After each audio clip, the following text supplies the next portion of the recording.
अगर आप भी चाहते हैं बिट्टू मलंगिया एंटरटेनमेंट का ऑडियो वीडियो सबसे पहले आप तक पहुंचे, तो लाल बटन को दबाकर चैनल को सब्सक्राइब करें और बेल आइकन दबाना ना भूलें।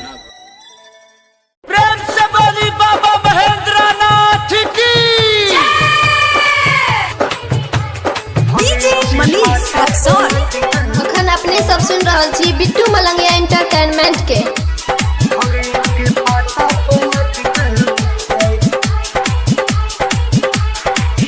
हमके रहल न जाय छै ये गौरा, दिल भंगिए के पाता पयटकल छै। हमके रहल न जाय छै ये गौरा, दिल भंगिए के पाता पयटकल छै। जल्दी से पीस के पिया दूं ये गौरा, जल्दी से पीस के पिया दूं ये गौरा, देखू सिलोट पलोड़ा पटकल छै। हमसे रहल न जाय छै ये गौरा, दिल भंगिए के पाता पयटकल छै। हमसे रहल न जाय छै ये गौरा, दिल भंगिए के पाता पयटकल छै।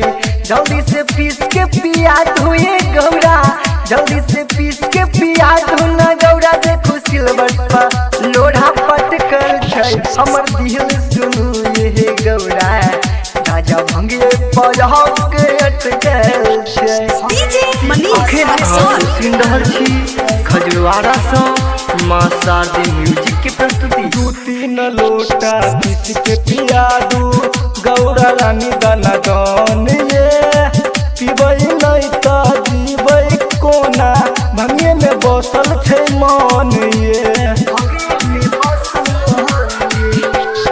दू तीन लोटा भर के पिया दू गौरा रानी दाना दान ये, पीबै नहीं त जीबै कवना, भंगिए में बसल महल ये।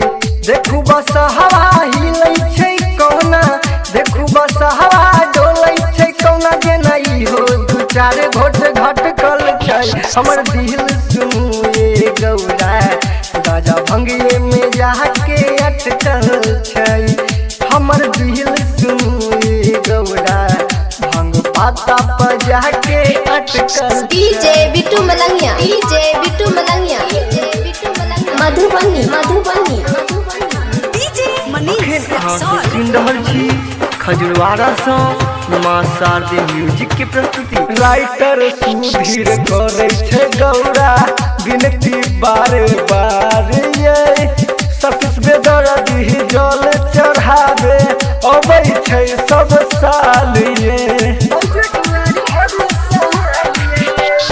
राइटर सुधीर करे छै गौरा विनती बार बार ये, गायक जे पिया दबै छै बैज दुआरी हर साल ये। देखू न गायक सतीश बेदर्दी, देखू न गायक सतीश बेदर्दी के टेम्पू पवा लग लटकल छै। हमर दिल सुनू ये गौरा, भंग पाता बजा के अटकल छै।